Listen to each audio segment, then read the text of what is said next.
You are tuned in to another edition of Americana Music Profiles, brought to you by Americana Rhythm Music Magazine and AmericanaMusicMagazine.com.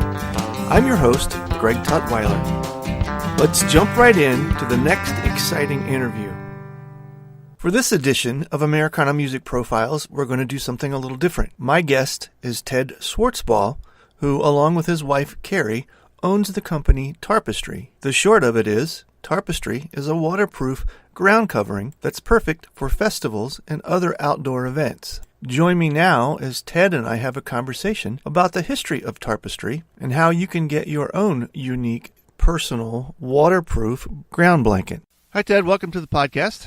Hey, how's it going, Greg? Good.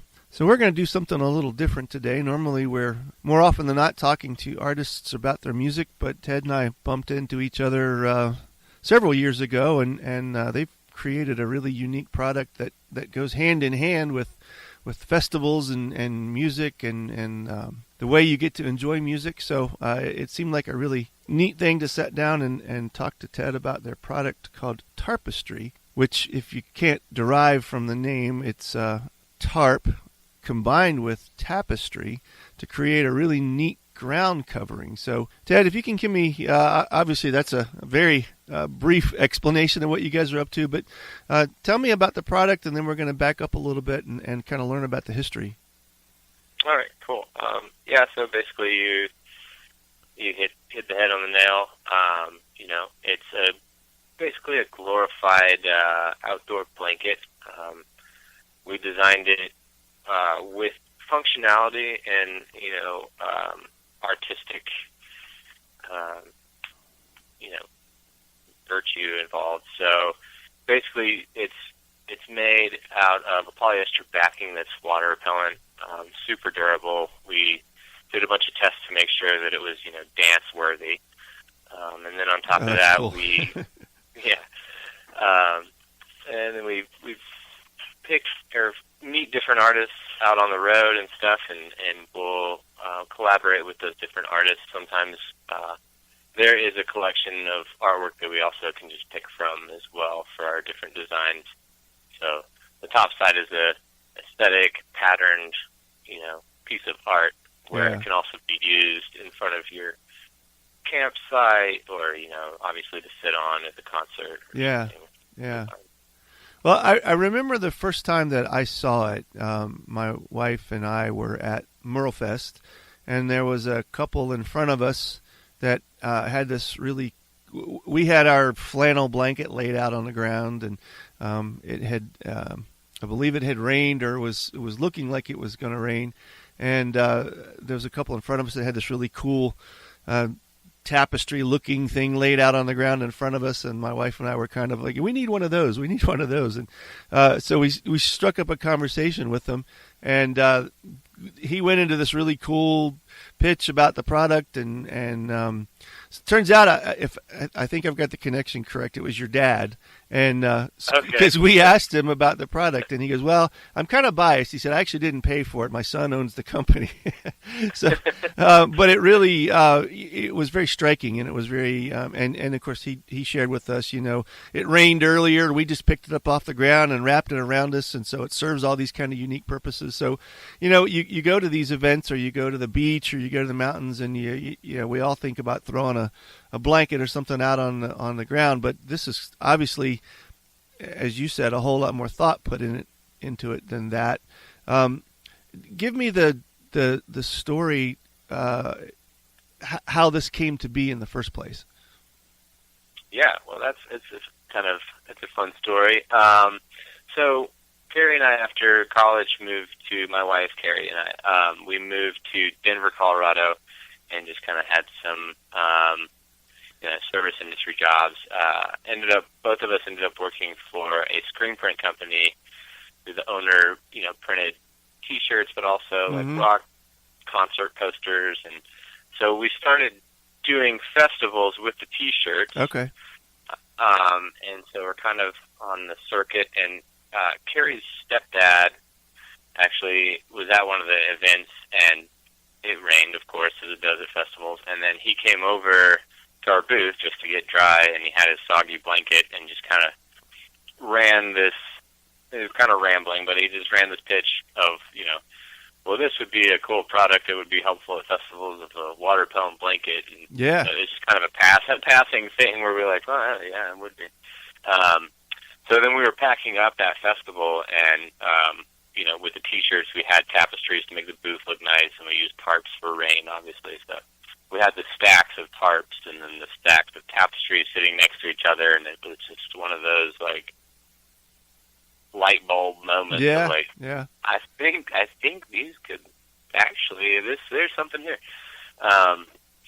So yeah, I mean the T-shirt company ended up not working out at the end of the year, and we just wanted to really see if we could make it happen. And I think the funniest part was that we took a blue tarp and a tapestry, and we the original one we used those like the hammer-on snaps. Oh, right. Okay. So we literally snapped the tapestry to the tarp, and it was kind of like, ta-da, Yeah. So obviously the product that you guys have out there now is very high quality. It's obviously not two pieces of material snapped together. How did you get from that to the piece that you have now? Yeah. So after that, we realized that was not really going to obviously cut mustard. So I ended up actually taking a sewing class, and we sewed up like 2 or 3 on our own with just some. We didn't know about the fabric industry at that point too well, and so we had those.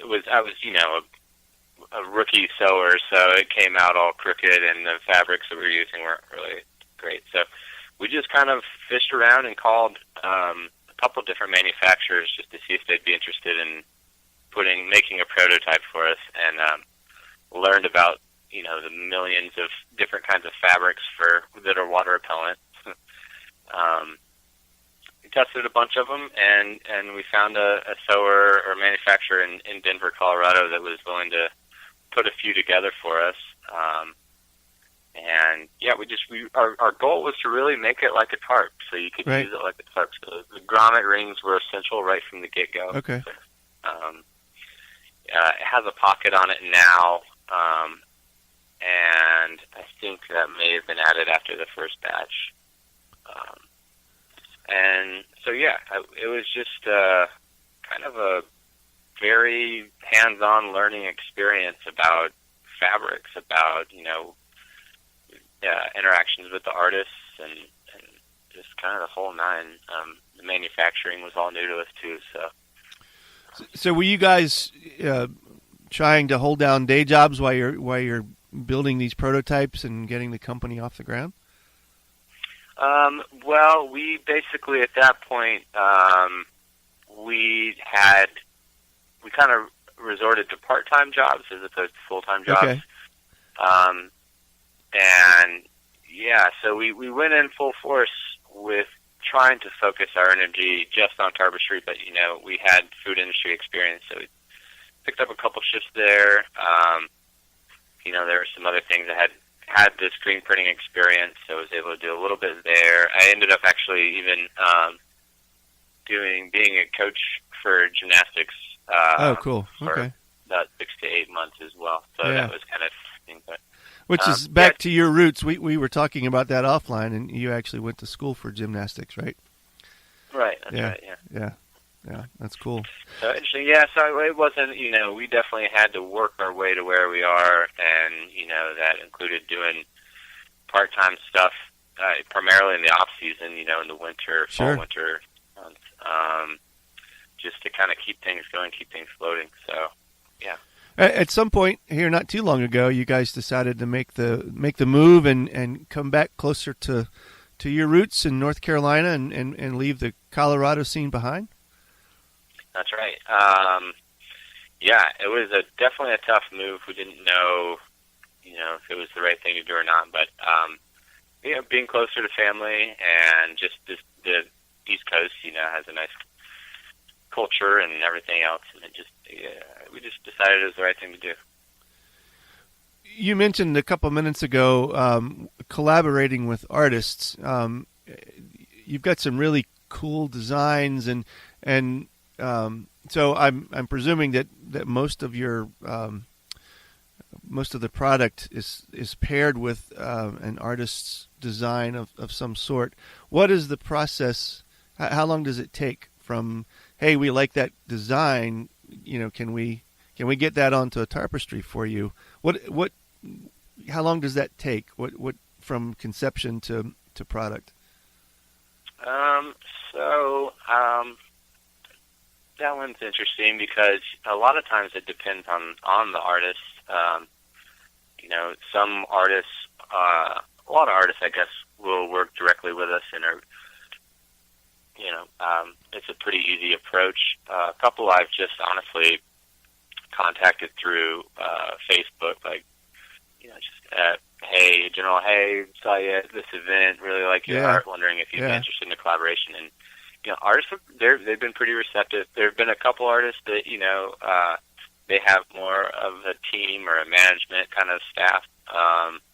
And so, there have been a couple instances where it took a little bit longer. There was more paperwork or more, working out agreements and detail and stuff. Mm-hmm. Okay. So I would say, maybe from beginning of contact, depending on the artist, it could take, 2, 3, even 4 months sometimes. Okay. And I presume that you have to print more than one piece of material to work with, right? Do you contract a certain number of pieces? Right, yeah, so we do. We typically do, our minimum runs are 24 pieces. Okay. And also we do, most of the time we do limited edition runs, so it kind of gives the authenticity of, those designs and the uniqueness and all that. So that's kind of cool. Do you have different sizes, different thicknesses? Is it one size fits all kind of thing, or do you have some flexibility in what you've put together? Yeah, we have a little flexibility. We have our standard, size and material that we prefer to use. We do have a few different styles. So we have one that we use outdoor fabric on the top. We have a style in which we use a cotton top, and then more with the artist editions, it's kind of a synthetic blend of materials to make that fabric. And it's just based on basically what the printing capabilities are. So there are some different feels to it. They've all held up really well. Obviously, the ones with water repellent top and bottom have a little bit of a thicker, edgier feel to it. Yeah. Outside of the festival realm, are you finding folks in other different areas of use finding this as a useful product also? For sure. Yeah, we've from the beginning we've been open and interested in kind of interacting with any community and all communities that are, have interest. We, I think, just the outdoor community in general, not necessarily festival, but, your day campers or hikers or even kayakers and rafters and stuff like that, have definitely used them. I know I use them, and I have friends that use them for, snowboarding, skiing and stuff. It's good to put your wet boots on it in the car or do a boot change. So there are different avenues or different groups of people, and I think also kind of the outdoor sports community has started to kind of take notice too. So whether it's a little league baseball group or like soccer community and stuff like that, that's kind of people are starting to take notice in those realms too. I guess it could be even be used as a makeshift shelter at times. Yeah, I mean, it definitely has done that a few times for us. I know, and then it's kind of fun working in the booth, and customers will come up and just tell us these stories about how in a pinch it saved them, as a shelter.